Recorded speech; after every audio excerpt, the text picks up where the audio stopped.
Guys, welcome back to my another vlog. तो भाई जैसा कि मैंने आपको बताया था, मैं एक सीरीज स्टार्ट करने वाला हूं एक्टिंग की। इसके अंदर मैं आपको वो सारी बातें बताऊंगा जो मैंने इन 4 से 5 सालों में फेस की इस बॉलीवुड इंडस्ट्री में, एक्टिंग इंडस्ट्री में।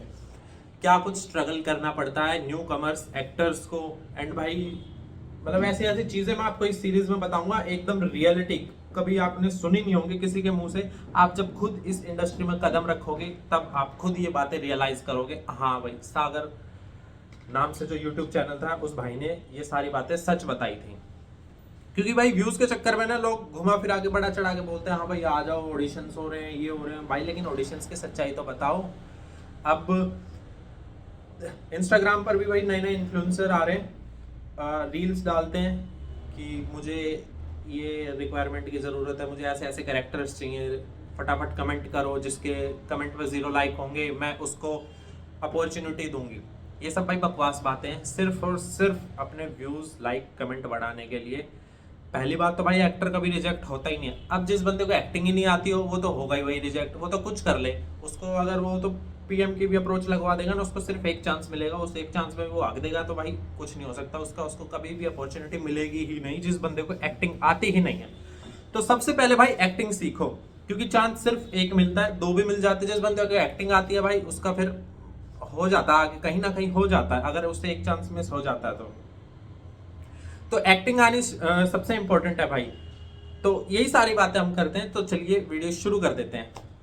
तो सबसे पहले मैं जो बता रहा था, आज का जो सीरीज है उसका ये पार्ट 1 है। तो इसमें हम बेसिक सी बातें करने वाले हैं। ये जो इन्फ्लुएंसर्स हैं भाई इंस्टा पे, जो ये बोलते हैं भाई एक का तो यार मैं कमेंट भी करता हूँ इनके पोस्ट पे। एक दिल्ली की है, एक तो फीमेल है, वो कोई पता नहीं अंशी अंशी करके कास्टिंग एजेंसी चलाती है भाई। मेरे को तो एकदम फ्रॉड बकवास लगती है। न्यू कमर्स एक्टर्स को रील में खड़ी कर देगी, उनसे गंदे गंदे फेस बनवाएगी। मेरे को कमेंट करके बताओ सबसे गंदा विलन वाला फेस किसने बनाया। उसमें भाई बंदे यार मतलब थोड़ी सी भी कॉमन सेंस नहीं, अपना मजाक बनवाने के लिए उसमें कुछ भी उल्टा सीधा फेस बना लेते हैं। ऐसे कुछ भी भाई फेस बनवा लेते हैं भाई। इससे कौन, मैं भाई कहीं से विलन लुक लगता हूँ? कहीं से भी नहीं लगता। हाँ, अगर डायरेक्टर मुझे अप्रोच कर ले, डायरेक्टर अपने नजरिए से मुझे अलग तरीके के विलन लुक में डाल दे, वो बात एक अलग है। लेकिन ये जो कमेंट करके बोलते हैं, आप मुझे कमेंट करके बताओ जो भी इनमें से विलन लुक लग रहा है, या आप अपनी प्रोफाइल भेजो जिसकी कमेंट पे 0 लाइक होंगे, मैं उसको अपॉर्चुनिटी दूंगी। कहाँ से दे? खुद तो ले ले तू अपॉर्चुनिटी, तो दूसरों को तो तब देगी। जिस बंदे को एक्टिंग आती है ना भाई, वो बंदा कभी रिजेक्ट नहीं होता। वो सिर्फ उस पर्टिकुलर कैरेक्टर के लिए नॉट फिट है, अदरवाइज रिजेक्शन जैसी कोई चीज नहीं है एक्टर के लिए। क्योंकि मेन दिक्कत सबसे बड़ी पता है क्या है यार, कोई न्यू कमर्स बंदा अगर किसी कास्टिंग एजेंसी में जा रहा है ना, तो गरीब भिखारी की तरह जाता है। सर कुछ काम है मेरे लिए।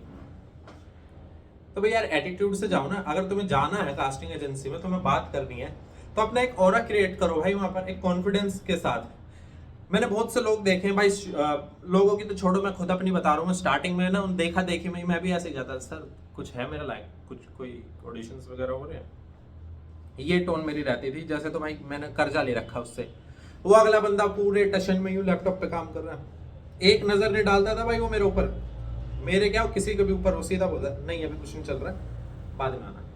वो ये बात बोलता था। बंदे मुंह लटका के चले जाते थे। वो बोलते थे सर कुछ कॉन्ट्रैक्ट वगैरह मिल जाए आपका, तो वो मना कर देते थे भाई। कोई कॉन्ट्रैक्ट नहीं मिल दिया जाता था कास्टिंग एजेंसी में, अभी भी नहीं दिया जाता भाई। तो अपना एक ऑरा क्रिएट करो, एक अच्छे से बन ठन के, एक परफेक्ट लुक के कैरेक्टर बन के जाओ वहां पर, सामने से उनको अप्रोच करो, एक फुल कॉन्फिडेंस में जाकर उनसे मिलो, बैठो, अपने बारे में बताओ। मैंने भाई आराम नगर के अंदर ऐसे ऐसे एक्टर्स देखे हैं, national school of drama FTII Pune से ट्रेनिंग लेकर आराम नगर में भटक रहे हैं, उनको कोई काम नहीं मिल रहा है। बिकॉज या तो उनकी भाई जो रास्ता उन्होंने चूज किया हुआ वो गलत है, संगत गलत है, कुछ भी हो सकता है भाई। क्योंकि मोस्टली बंदे भाई मैंने देखे हैं मुंबई जाकर ना, अपनी जुल्फे बड़ी लंबी लंबी कर लेते हैं, दाढ़ी लंबी लंबी कर लेंगे, उसी लुक को पूरा पूरा साल लेकर हांडेंगे। अगर भाई तुम्हें उस लुक में काम नहीं मिल रहा है तो लुक बदल दो ना। अगर तुम्हें लग रहा है मेरा जो ये काम करने का ढंग है, अप्रोच करने का ढंग है, इस ढंग से मेरे को काम नहीं मिल रहा, रिप्लाई नहीं आ रहा, ये ढंग बदल दो। मैं तो भाई बदल देता था, साफ सीधी बात। अगर मेरे को कास्टिंग एजेंसी से काम नहीं मिल रहा, मैं प्रोडक्शन हाउस जाता था, डायरेक्ट प्रोडक्शन अप्रोच करता था, मैं वहां से मैं कॉन्टेक्ट लेके आता था। मैं एक भी दिन अपने फ्लैट पर नहीं रहता था। इवन मेरे रूममेट्स भी कहते थे भाई आज कहाँ जा रहा है, आज कहाँ जा रहा है और कितना घूमेगा। कोई नहीं भाई, घूम लेंगे, कोई दिक्कत नहीं है। मैं डेली प्रोडक्शंस जाता था, डेली कास्टिंग एजेंसीज जाता था। वो तब का घूमना हुआ मेरे को आज यहाँ पर बैठे हुए को मेरे को फायदा देता है। अभी मेरे को थोड़े दिन पहले यशराज से कॉल आया था लुक टेस्ट के लिए, मुकेश छाबरा से भी कॉल आया था। मैंने हालांकि अपना ऑडिशन दिया, शॉर्टलिस्ट ऑडिशन दिया, लुक टेस्ट दिया। अब देखो जो है भगवान जाने, मैंने अपना 100% दे दिया। तो भाई ये घूमना फिरना ना बाद में काम आता है। ऐसा नहीं है कि तुम खामे धक्के खा रहे हो। मैं भाई स्टूडियो में पहुंच जाता था डायरेक्ट जहाँ पर शूटिंग होती थी। तो ये सब चीजें है ना जो, इनमें एक ही बात मेन है, सबसे पहले एक्टिंग सीखो भाई। मेन चीज है एक्टिंग। एक्टिंग के बिना कुछ नहीं है। भीड़ फालतू की भरी पड़ी है, जिनको एक्टिंग का ए नहीं आता ऑडिशंस की लाइन में लगे रहते हैं खाम खागा। हम जैसों का, जिन भैयों को एक्टिंग आती है उनका काम खराब करते हैं वो लोग, और कुछ नहीं है। गंदी गंदी शक्लों वाले आ जाते हैं भाई। अब लोग बोलेंगे किसी को ऐसा बोलना नहीं चाहिए भाई, लेकिन रियलिटी है वो तो मैं बोलूंगा। वो बोलने से भाई कौन क्यों मेरे को रोकेगा। अगर तुम्हें ये चीज देखनी है ना, किसी दिन मुंबई आरामनगर के अंदर ओपन ऑडिशंस हो रहा हो, खासकर एमसीसी में तो देखो भाई ओपन इंट्रोडक्शंस चलते ही रहते हैं। जैसे कास्टिंग पे हो गया या कुणाल का हो गया, एंटी कास्टिंग का हो गया। यहाँ पर एक तो तुम भाई क्राउड देखना, इतना भीड़ आती है, इतनी भीड़ आती है हद से ज्यादा भाई, नंबर नहीं आता। जैसे मान लो 10 बजे ऑडिशन शुरू है तो 2 घंटे पहले से बच्चे लाइन में पहुंच जाएंगे वहां लाइन लगाने के लिए कि मेरा सबसे पहले आ जाए, जो कि एक अच्छी बात है भाई। सब चाहते हैं मेरा फटाफट से यहाँ से हो जाए, यहाँ से मैं फ्री होकर दूसरी जगह ऑडिशन देने जाऊँ।